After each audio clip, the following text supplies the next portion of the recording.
Welcome to మన TV. ముందుగా headlines చూద్దాం. కేసీఆర్ ను గౌరవిస్తేనే రేవంత్ ను గౌరవిస్తామన్న కేటీఆర్. రేవంత్ నుంచి నేర్చుకోవాల్సిన స్థితిలో కేసీఆర్ లేరన్న కేటీఆర్. తెలంగాణ తల్లి విగ్రహ స్వరూపాన్ని ఎందుకు మార్చారని ప్రశ్న. అంబేద్కర్ పీవీ విగ్రహాలను రేవంత్ పట్టించుకోవడం లేదని విమర్శ. విజయసాయిరెడ్డిపై క్రిమినల్ కేసు వేస్తామన్న బుద్ధా వెంకన్న. చంద్రబాబుకు కులపిచ్చి ఉందన్న విజయసాయిరెడ్డి. నోరు అదుపులో పెట్టుకుని మాట్లాడాలని బుద్ధా వెంకన్న హెచ్చరిక. విజయసాయిపై క్రిమినల్ కేసు వేస్తానని వ్యాఖ్య.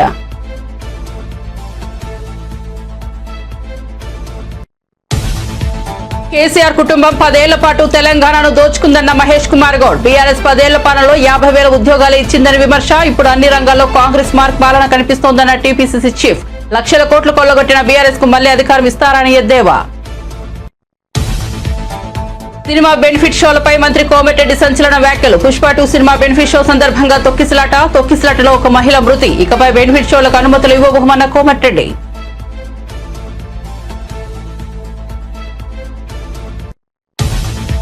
రానున్న 3 రోజులు తెలంగాణలో తేలికపాటి వర్షాలు. ఎలాంటి హెచ్చరికలు జారీ చేయని వాతావరణ శాఖ.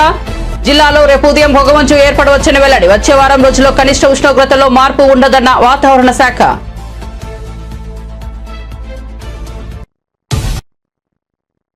ఇక వార్త వివరాల్లోకి వెళ్తే, ప్రపంచంలో 4 ఐటీ ప్రొఫెషనల్స్ తో ఒక భారతీయులేనని సీఎం చంద్రబాబు నాయుడు తెలిపారు. విశాఖ నేషనల్ డిప్టెక్ కాంక్లేవ్ లో ఆయన పాల్గొన్నారు. ఈ సందర్భంగా చంద్రబాబు మాట్లాడుతూ ఏపీని నాలెడ్జ్ హబ్ గా మార్చేందుకు ప్రయత్నం చేస్తున్నామన్నారు. ఇందుకు A4 కాన్సెప్ట్ తో పనిచేస్తున్నామని చెప్పారు. పేదరికాన్ని నిర్మూలించడమే తమ లక్ష్యమని చెప్పారు. ఉపాధి కల్పించే కంపెనీలకు ప్రభుత్వం నుంచి ప్రోత్సాహకాలు ఇస్తామన్నారు. అన్ని రకాల విద్యా సంస్థలు ప్రపంచంతో పోటీపడేలా తీర్చిదిద్దుతామని చంద్రబాబు తెలిపారు. ఫుడ్ సప్లైలోనూ ఆంధ్రప్రదేశ్ గ్లోబల్ హబ్ అని చంద్రబాబు స్పష్టం చేశారు. ప్రకృతి వ్యవసాయంపై ఏపీ చేసిన ప్రయోగాలు ప్రపంచంలో మరెక్కడా జరగలేదన్నారు. టెక్నాలజీ మన నిత్య జీవితంలో భాగమైందన్నారు. టెక్నాలజీ, విద్యుత్ రంగంలో సంస్కరణలు చేసిన ఘనత తమదేనని చెప్పారు. That means we are starting now WhatsApp governance. Government always wanted to control. As a matter of fact, we want to facilitate. We are forgetting facilitator role, then we are entering to controller role. For example, as you rightly mentioned, only human beings born only once and also die once. For these two things, MRO is going to update continuously with his discretion. What is the fun? I don't understand. Once he was born, it is noted, automatically anybody will come, date of birth has to give automatically. Absolutely. Wherever he is. Yeah. Nativity cannot be changed. True. Caste cannot be changed. Correct. Pass percentage of schools or certificates, college certificate marks cannot be changed. I agree. All these things you have to go to pillar to post every year. Very soon you are going to see, you not go to anywhere. All these things you can download anywhere in the world at your country. Visakhapatnam is the exception. Visakhapatnam always very good city and also very, very committed. Very docile people and also honest and integrity is very high. I agree. I have seen so many cities. This is my favorite city. Visakhapatnam is different from other cities, but people are by and large very good. But only problem is continuously intellectuals, you are having a responsibility. Which is good, which is bad, you have to identify. Continuously you have to support good, then only things will happen. Sometimes you will vote for any party. After that you will think, this is our responsibility, you have to deliver, but you won't cooperate. I need continuous cooperation, then we can do wonders. Telangana ముఖ్యమంత్రి రేవంత్ రెడ్డి నోటికి హద్దు అదుపు లేకుండా పోయిందని BRS working president KTR మండిపడ్డారు. రేవంత్ నుంచి నేర్చుకోవాల్సిన స్థితిలో తమ అధినేత కేసీఆర్ లేరని చెప్పారు. కేసీఆర్ ను రేవంత్ గౌరవిస్తేనే రేవంత్ ను తాము గౌరవిస్తామని తెలిపారు. తెలంగాణ భవన్లో నిర్వహించిన అంబేద్కర్ వర్ధంతి కార్యక్రమంలో మాట్లాడుతూ కేటీఆర్ ఈ వ్యాఖ్యలు చేశారు. ఒకప్పుడు సోనియాను బలిదేవత అన్న రేవంత్ ఇప్పుడు ఆమెను తెలంగాణ తల్లి అంటున్నారని కేటీఆర్ ఎద్దేవా చేశారు. తెలంగాణ తల్లి విగ్రహాన్ని కేసీఆర్ ఏర్పాటు చేసినప్పుడు రేవంత్ ఎక్కడున్నారని ప్రశ్నించారు. తెలంగాణ తల్లి విగ్రహ స్వరూపాన్ని ఎందుకు మార్చారని అడిగారు. ప్రభుత్వాలు మారినప్పుడల్లా గత ప్రభుత్వ నిర్ణయాలు మారిపోవాలా అని ప్రశ్నించారు. ఇందిరాగాంధీ ఏర్పాటు చేసిన భారతమాత రూపాన్ని వాజ్పేయి మార్చలేదని అన్నారు.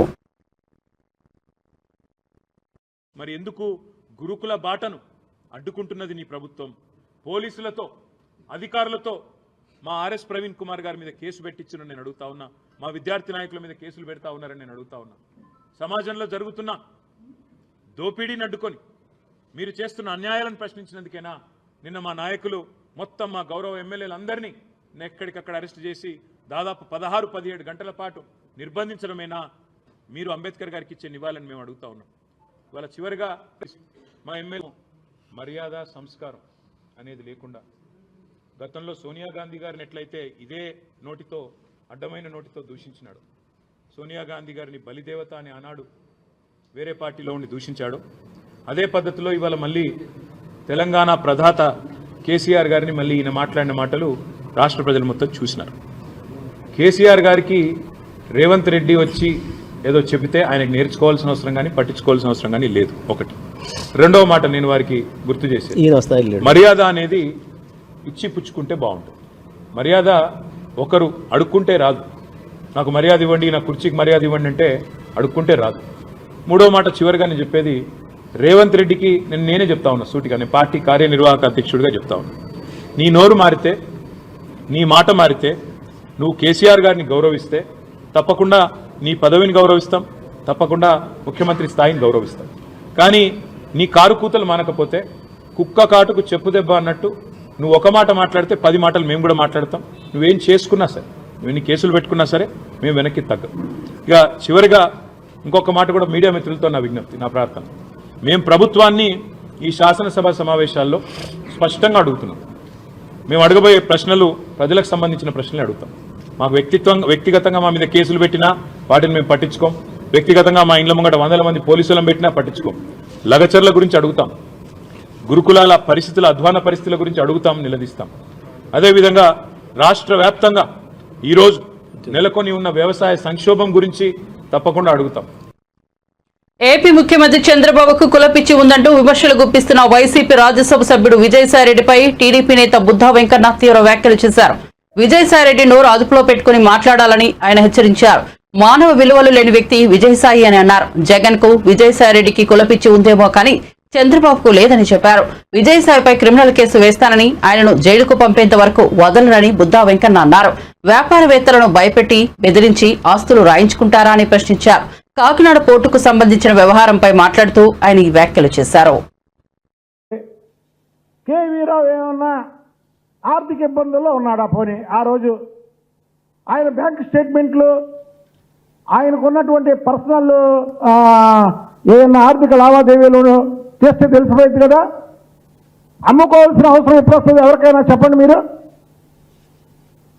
ఆర్థికంగా ఇబ్బంది పడేటప్పుడు, లేకపోతే బ్యాంకులకి డబ్బులు కట్టాల్సినప్పుడు అమ్మగారు, అసలు అమ్మాల్సిన పరిస్థితి లేని వ్యక్తి దగ్గర నువ్వు బలవంతంగా రాయించుకొని నువ్వు కానీ రాయకపోతే ఒక ముఖ్యమంత్రి హోదాలో ఉండి చంపేస్తానంటే నువ్వు సొంత బాబాయినే గొడ్డలతో నరికించినటువంటి వ్యక్తివి ఒక పారిశ్రామికవేత్తని చంపడమే కాకుండా వాళ్ళ ఇంట్లో వాళ్ళని కూడా చంపేస్తానని బెదిరిస్తే ఎవరు సంతకాలు పెట్టరు.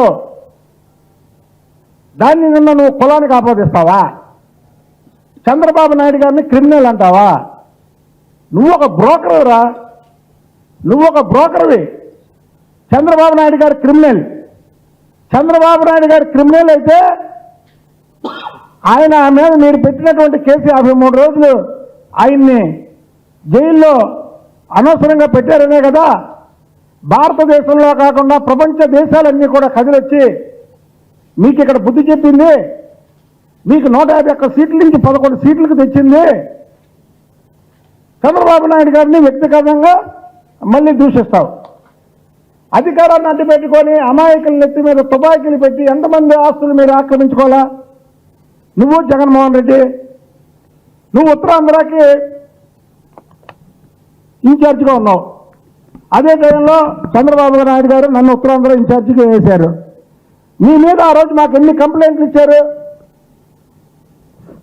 మాకెక్కడన్నా అలాంటి చరిత్ర ఉందా? ఉంటే 5 ఏళ్ళలో మీరే అరెస్టులు చేసేవాళ్ళు కదా.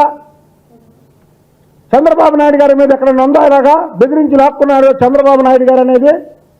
ఒక ముఖ్యమంత్రి హోదాలో ఉండి ఒక పారిశ్రామికవేత్తని బెదిరించి ఇంట్లో వాళ్ళని చంపేస్తారని అరవిందో అంటే ఎవరికది సాయిరెడ్డికి సంబంధించింది, ఈ విజయశాంతి రెడ్డి సంబంధించింది, లాక్కొని ఇంట్లో నుంచి చంపేస్తానంటే ఒక ముఖ్యమంత్రికి భయపడరా?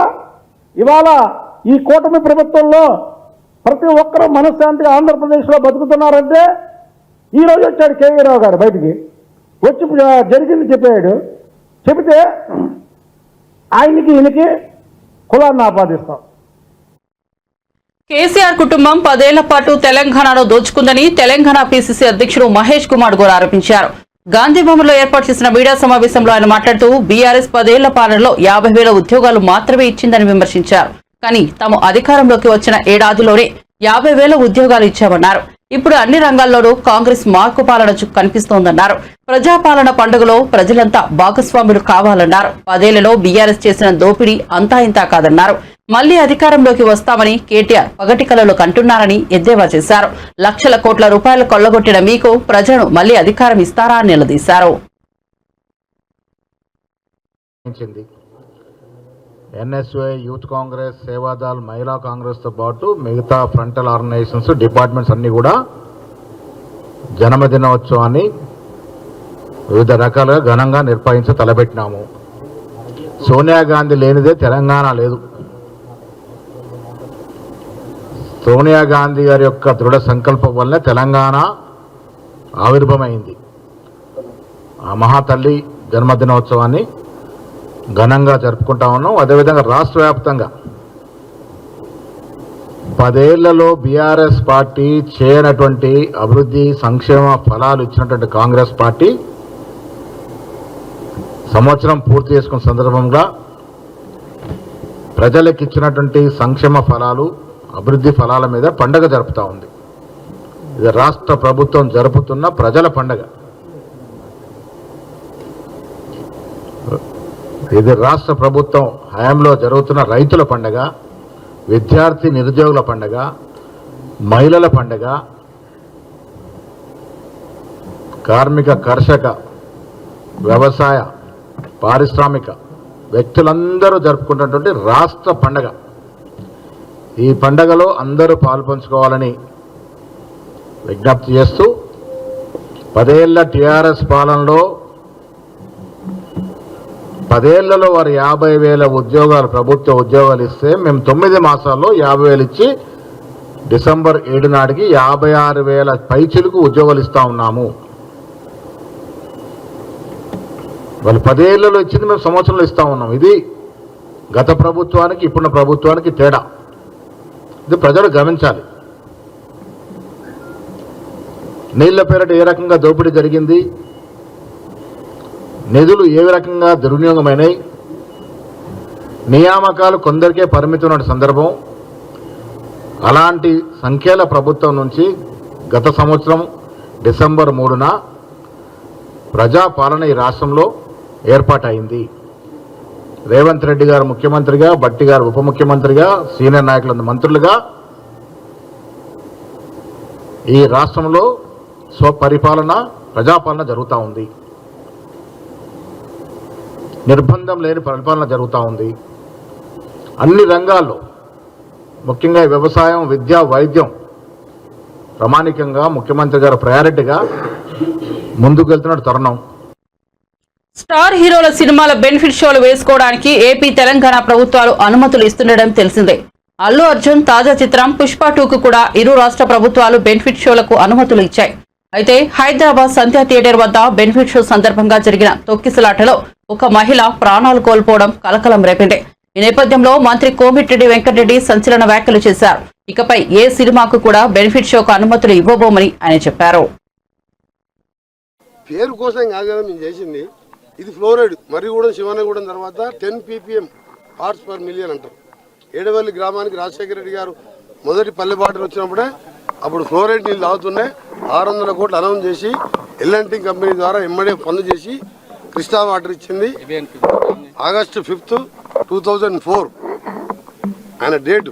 ఇది ఆగస్టు 8, 2008 ఫౌండేషన్. ఇది 1,00,000 మందితో పెట్టిన ఆ రోజు దేవరకొండ జిల్లా మాత్రమే. ఇది నా కోసం కాదు, నాకున్నది 3 ఎకరాల భూమి ఊర్లో, 3 ఎకరాలే ఉంటుంది నాకు. టోటల్ లేవు, ఫామ్ హౌస్ లేవు. మేము ప్రజల కోసం ఈ ఏరియాల పక్కకే మూసిపోతుంది, నార్కట్టపల్లి పక్క నుంచి. ధర్మారెడ్డి పిల్లాయిపల్లి గారి గట్టంతరం లేక ఆ నీళ్ళ కోసం కొట్లాడినాం. మా వీరేశం గారు కూడా అప్పుడు ఎమ్మెల్యే టీఆర్ఎస్లో ఉన్న అసెంబ్లీలో 4-5 సార్లు మాట్లాడాడు. నేను ముఖ్యమంత్రి గారు చెప్తే కేసీఆర్ గారు 2016 డిసెంబర్ 31 నీళ్ళు ఇస్తా, అది మీ సొంత ఊరు, నువ్వు కొట్లాడి రాజశేఖర రెడ్డి తీసుకున్నావు అని చెప్పి అసెంబ్లీ రికార్డులో ఉన్నది. ఇప్పుడు మీరు మీకు తీసి పంపిస్తాను. అయినా ఆ మాట కూడా తప్పిండు. ఎంత 400 కోట్లు ఏ పార్టీ పేరు కోసం కాదు కదా మేము చేసింది. ఇది ఫ్లోరైడ్ మర్రిగూడెం శివనగూడెం తర్వాత 10 ppm పార్ట్స్ పర్ మిలియన్ అంటారు. ఏడవల్లి గ్రామానికి రాజశేఖర రెడ్డి గారు మొదటి పల్లెబాటలు వచ్చినప్పుడే అప్పుడు ఫ్లోరైడ్ నీళ్ళు తాగుతున్నాయి. 600 కోట్లు అనౌన్స్. తమ పార్టీ ఎమ్మెల్యేలు నేతల అరెస్టులకు నిరసనగా హైదరాబాద్ ట్యాంక్ బండ్ వద్ద ధర్నాకు బీఆర్ఎస్ పిలుపునిచ్చింది. దీంతో ఆ పార్టీ ఎమ్మెల్యేలు కీలక నేతలను పోలీసులు హౌస్ అరెస్ట్ చేస్తున్నారు. మాజీ మంత్రి ఎమ్మెల్యే హరీష్ రావును కూడా గృహ నిర్బంధం చేశారు. ఈ నేపథ్యంలో తన నివాసం నుంచి హరీష్ రావు ఎక్స్ వేదికగా స్పందించారు. రాష్ట్ర వ్యాప్తంగా బీఆర్ఎస్ నాయకులు, కార్యకర్తలను ఎక్కడికక్కడ అరెస్టులు, నిర్బంధాలు చేయడాన్ని తీవ్రంగా ఖండిస్తున్నామని హరీష్ అన్నారు. రాజ్యాంగ నిర్మాత డాక్టర్ బిఆర్ అంబేద్కర్ వర్ధంతి సందర్భంగా నివాళులు అర్పించేందుకు వెళ్లనివ్వకుండా ఈ నిర్బంధాలు ఎందుకని ప్రశ్నించారు. 10 ఏళ్ల బీఆర్ఎస్ పాలనలో విద్యుత్ రంగం నిర్లక్ష్యానికి గురైందని డిప్యూటీ సీఎం బట్టి విక్రమార్క అన్నారు. రాష్ట్ర సచివాలయంలో మీడియా సమావేశం నిర్వహించారు. ఈ సందర్భంగా ఆయన మాట్లాడుతూ మార్చి నుంచి రాష్ట్రంలో జీరో విద్యుత్ బిల్లు అమలు చేస్తున్నట్లు తెలిపారు. జీరో బిల్లు వల్ల సుమారు 50 లక్షల కుటుంబాలు లబ్ధి పొందాయని అన్నారు. రాష్ట్రంలోని అన్ని రకాల విద్యా సంస్థలకు ఉచిత విద్యుత్ అందిస్తున్నట్లు తెలిపారు.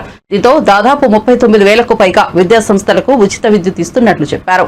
విద్యా సంస్థలకు ఉచిత విద్యుత్ కింద 199 కోట్లు ఖర్చు చేసినట్లు తెలిపారు. అది పడుతున్నటువంటి బాధలు కానీ, లేకపోతే యాదాద్రి పవర్ ప్రాజెక్టులో మొదలుపెట్టి దానికి ఎన్విరాన్మెంటల్ క్లియరెన్స్ మధ్యలో క్యాన్సిల్ చేస్తే దాన్ని పట్టించుకోకుండా గాలికి వదిలేస్తే అది అలా పడిపోవటం కానీ, వీటన్నిటి దృష్ట్యా వచ్చిన రాగానే ముందు వీటన్నిటిని రివ్యూ చేయడం జరిగింది. ఏం చేయాలి, ఎలా పోవాలి, సబ్ క్రిటికల్ టెక్నాలజీతో పడిన భారం ఎంతో కూడా నేను మీ దృష్టికి తీసుకుని వస్తాను. అట్లాగే యాదాద్రి పవర్కి సంబంధించి కూడా వాటన్నిటి లెక్కలు ఇచ్చే ముందు మీకు కొన్ని సమాచారం కూడా ఇవ్వాలనేటువంటి ఆలోచనతోనే మిగతా విషయాలు మీ దృష్టికి తీసుకొస్తాం.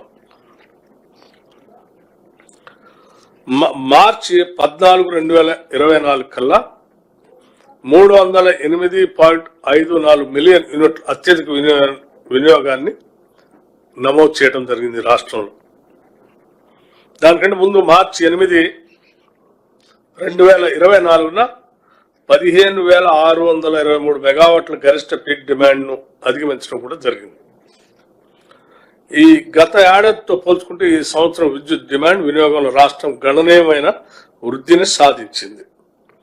వీటన్నిటిని దృష్టిలో పెట్టుకొని మేము మారుతున్నటువంటి పరిస్థితుల్లో ప్రపంచంలో థర్మల్ పవర్ సంబంధించి లేకపోతే ఈ కోల్ వేస్ట్ పొల్యూషన్ ఎక్కువ అవుతుంది కాబట్టి ఈ గ్రీన్ అండ్ క్లీన్ ఎనర్జీకి వెళ్ళి ప్రపంచం అంతా బయలుదేరుతున్న పరిస్థితుల్లో వస్తున్నటువంటి నివేదికల ఆధారంగా తీసుకోవాల్సిన నిర్ణయాలను బట్టి ఈ తెలంగాణ ప్రభుత్వం కూడా పూర్తి స్థాయిలో గ్రీన్ ఎనర్జీ పైన దృష్టి పెట్టింది.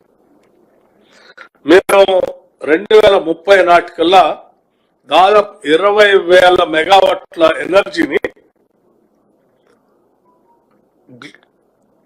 గ్రీన్ ఎనర్జీని ఇవ్వాలనేటువంటి ఆలోచనతో ఉన్నాం. అట్లాగే 2035 నాటికల్లా అదనంగా మరో 20,000 మెగావాట్లు, అంటే మొత్తం కలిపి 40,000 మెగావాట్ల హరిత ఇంధనాన్ని అందుబాటులో తీసుకొని రావడానికి కావాల్సినటువంటి ప్రణాళికలు ఈ ఎనర్జీ శాఖ రాష్ట్ర ప్రభుత్వం తయారు చేసుకుని ముందుకు పోతా ఉన్నాం. దీంట్లో భాగంగా సరే ముందుగా టు స్టార్ట్ విత్ 4,000 మెగావాట్ల సోలార్ పవర్ సంబంధించి ఇప్పటికే సరే ఈ సోలార్ పవర్ ఉత్పత్తి చేసే రంగంలో రాష్ట్రంలో ఉన్నటువంటి సెల్ఫ్ హెల్ప్ గ్రూప్స్ దీంట్లో భాగస్వామ్యం చేయాలని 1000 మెగావాట్ల సోలార్ పవర్ని ఎంఓయూ చేయటం కూడా జరిగింది. వాళ్ళకి నేరుగా రుణాలు ఇప్పించడం, ఆ రుణాలతో వాళ్ళు పవర్ ప్లాంట్లు పెట్టుకోవటం, ఆ పవర్ ప్లాంట్స్ ద్వారా ప్రొడ్యూస్ అయ్యేటువంటి పవర్ని గ్రిడ్కి కనెక్ట్ చేసి రాష్ట్ర ప్రభుత్వమే కొనుగోలు చేసి వాళ్ళకి డబ్బులు చెల్లించే విధానాన్ని ఎంఓఈ చేయడం జరిగింది. To start with we're going with the self help groups.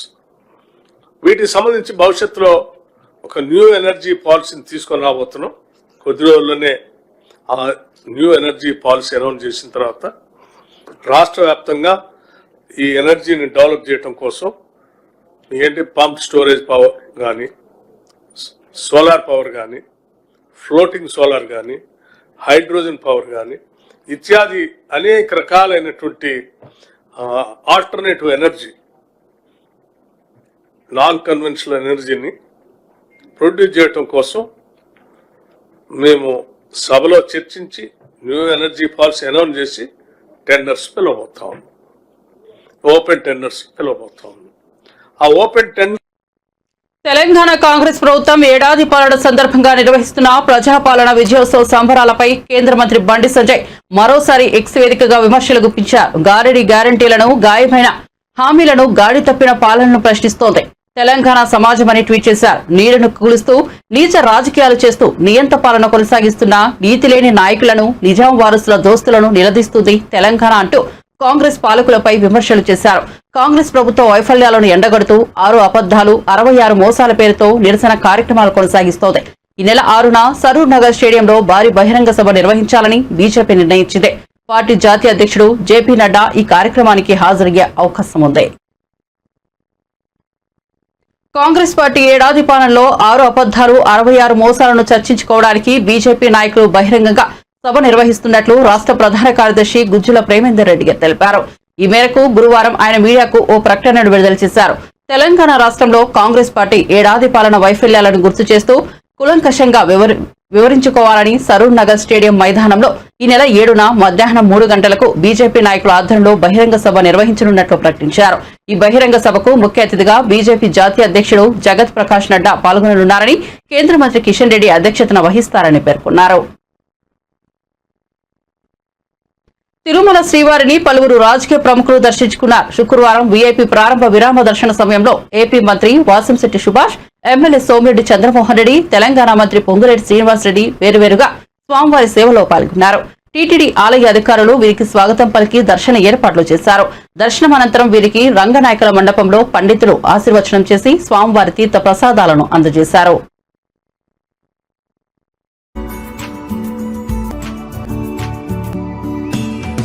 రాష్ట్రాల బంధం కూడా మంచిగా ఉండే విధంగా ఆ భగవంతుడు దీవించాలని, అదే రకంగా తెలంగాణ రాష్ట్ర ప్రజలు ప్రత్యేకంగా ఈ స్వామివారికి దర్శనం కోసం ఇక్కడికి వస్తుంటారు. వారి కోరికలను కూడా తీర్చాలని మనస్ఫూర్తిగా కోరటం జరిగింది. శ్రీవారిని దర్శించుకోవడం ఎప్పుడు అదృష్టంగానే భావిస్తాం. ఏ పదవుల్లో ఉన్నా సరే అందరూ సమానం అనే భావన ఈ మధ్యకాలంలో కనిపిస్తూ ఉంది. అలాగే కంప్లైంట్ బుక్ అనేది అక్కడ ఈ మధ్య కాలంలో మనం చూస్తూ ఉన్నాం. అక్కడ గత కంప్లైంట్ బుక్లో గత రివ్యూలు చూస్తే అందరూ కూడా పాజిటివ్ రెస్పాన్సే ఉంది. ప్రసాదం మనందరికీ తెలుసు, ప్రసాదం యొక్క నాణ్యత బాగా పెరిగింది. ఈ యొక్క ప్రసాదాలలో నాణ్యత పెంచమని నారా చంద్రబాబు నాయుడు గారు ప్రత్యేక శ్రద్ధ తీసుకోవడం ఇక్కడే కాదు, ప్రతి ఆలయాల్లో కూడా ప్రసాదాల యొక్క నాణ్యత పెరిగాయి, భక్తి భావాలు కూడా పెరిగాయి. హీరో అక్కినేని నాగ చైతన్య, నటి ధూళిపాల శోభిత ఒక్కటైన విషయం తెలిసిందే. అయితే ఇప్పుడు ఈ జంట ఆలయాలను సందర్శిస్తోంది. శుక్రవారం శ్రీశైలం మల్లన్నను దర్శించుకుంది. ఆలయ మహాద్వారం ద్వారా మల్లికార్జున భ్రమరాంబిక సేవలో పాల్గొన్నారు. స్వామి అమ్మవారికి ప్రత్యేక పూజలు చేశారు. మల్లికార్జున స్వామివారికి ప్రత్యేకంగా రుద్రాభిషేకం నిర్వహించారు. నూతన దంపతులతో పాటు హీరో నాగార్జున కూడా స్వామివారిని దర్శించుకున్నారు. ఈ సందర్భంగా చైతన్య, శోభితను అర్చకులు ఆశీర్వదించి ప్రసాదాలు అందజేశారు.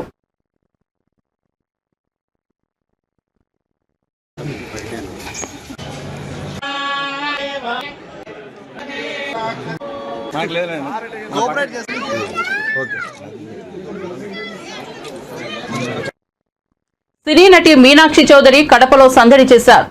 ద్వారకానగర్ లో ఓ షాపింగ్ మాల్ ప్రారంభోత్సవ కార్యక్రమంలో ఆమె పాల్గొన్నారు. ఈ సందర్భంగా మీనాక్షిని చూసేందుకు అభిమానులు పెద్ద ఎత్తున తరలివచ్చారు.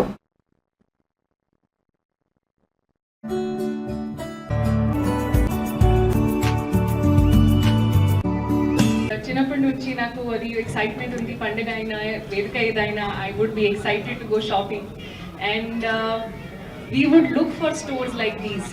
గడపలో ఇది నా ఫస్ట్ టైం అండ్ చాలా ప్రేమతో రిసీవ్ చేశారు అందరూ అండ్ సచ్ వార్మ్ వెల్కమ్. నేను చాలా చాలా చాలా హ్యాపీగా ఉన్నాను అండ్ ఇంకా మళ్ళీ రావాలి ఇది అనుకుంటున్నాను హోప్ఫుల్లీ. నెక్స్ట్ మూవీస్ ఇప్పుడు జనవరిలో ఒక మూవీ రిలీజ్ అవుతుంది, అది సంక్రాంతికి వస్తున్నాం. ఇది పేరు సంక్రాంతికి వస్తుంది, అది పేరు సంక్రాంతికి వస్తున్నాం. వెంకటేష్ గారు అవును, ఇది మూవీ నేమ్. కొంచెం మూవీస్ కూడా నేను సైన్ చేశాను తమిళ్లో కూడా అండ్ తెలుగులో. సో ఒక ఒఫిషియలీ అనౌన్స్ చేస్తే I be able to tell. కానీ నెక్స్ట్ ఇయర్ కూడా చాలా ఎక్సైటింగ్ ప్రాజెక్ట్స్తో I will be coming and entertaining hopefully and ఎస్. సినీ నటి శ్రీలీల సంగారెడ్డి జిల్లాలో సందడి చేశారు. రామచంద్రాపురంలో ఏర్పాటు చేసిన ఓ షాపింగ్ మాల్ ప్రారంభోత్సవ కార్యక్రమంలో ఆమె పాల్గొన్నారు. ఈ సందర్భంగా ఆమెను చూసేందుకు అభిమానులు భారీగా తరలివచ్చారు. ఆమెతో సెల్ఫీలు దిగేందుకు పోటీ పడ్డారు.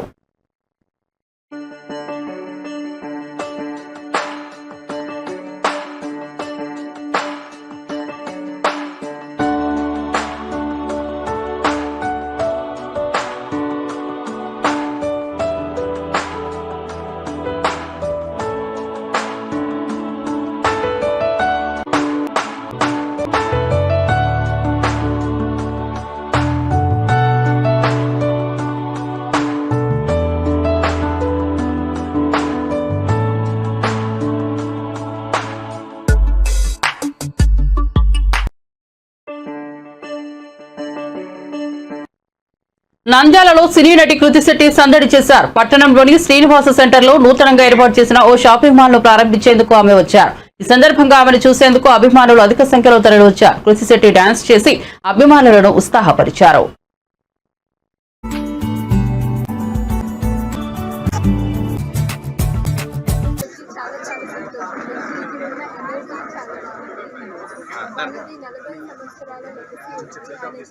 They take so much pride in their collections and I can see why they've been able to see really try chesanu and they're really good and I wish them all the very best for this.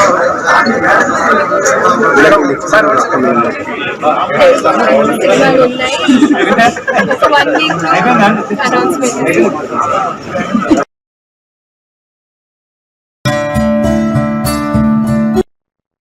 తెలంగాణలో రానున్న 3 రోజులు తేలికపాటి వర్షాలు కురిసే అవకాశం ఉందని హైదరాబాద్ వాతావరణ శాఖ తెలిపింది. అయితే ఎలాంటి హెచ్చరికలు జారీ చేయలేదు. రేపు రాష్ట్రంలోని పలు చోట్ల తేలికపాటి నుంచి మోస్తరు వర్షాలు కురిసే అవకాశం ఉంది. ఆ తర్వాత 2 రోజులు కూడా రాష్ట్రంలోని వివిధ ప్రాంతాల్లో తేలికపాటి నుంచి మోస్తరు వర్షాలు కురిసే అవకాశం ఉందని వెల్లడించింది. రాష్ట్రంలోని కొన్ని జిల్లాల్లో అక్కడక్కడ ఉదయం పొగమంచు ఏర్పడే అవకాశం ఉందని వెల్లడించింది. వచ్చే వారం రోజుల్లో కనిష్ట ఉష్ణోగ్రతల్లో పెద్దగా మార్పు ఉండదని వెల్లడించింది. బులెటిన్ ముగించే ముందు హెడ్లైన్స్ మరోసారి చూద్దాం. కేసీఆర్ ను గౌరవిస్తేనే రేవంత్ ను గౌరవిస్తామన్న కేటీఆర్. రేవంత్ నుంచి నేర్చుకోవాల్సిన స్థితిలో కేసీఆర్ లేరన్న కేటీఆర్. తెలంగాణ తల్లి విగ్రహ స్వరూపాన్ని ఎందుకు మార్చారని ప్రశ్న. అంబేద్కర్ పీవీ విగ్రహాలను రేవంత్ పట్టించుకోవడం లేదని విమర్శ. విజయసాయిరెడ్డిపై క్రిమినల్ కేసు వేస్తామన్న బుద్ధా వెంకన్న. చంద్రబాబుకు కులపిచ్చి ఉందన్న విజయసాయిరెడ్డి. నోరు అదుపులో పెట్టుకుని మాట్లాడాలని బుద్ధా వెంకన్న హెచ్చరిక. విజయసాయిపై క్రిమినల్ కేసు వేస్తానని వ్యాఖ్య.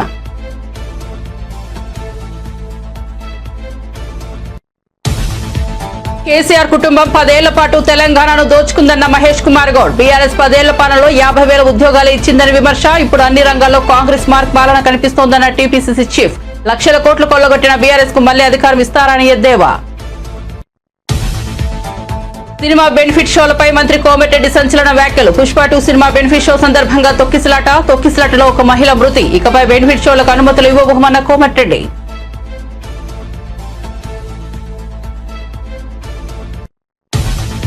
రానున్న 3 రోజులు తెలంగాణలో తేలికపాటి వర్షాలు. ఎలాంటి హెచ్చరికలు జారీ చేయని వాతావరణ శాఖ. జిల్లాలో రేపు ఉదయం పొగమంచు ఏర్పడవచ్చని వెల్లడి. వచ్చే వారం రోజుల్లో కనిష్ట ఉష్ణోగ్రతలో మార్పు ఉండదన్న వాతావరణ శాఖ.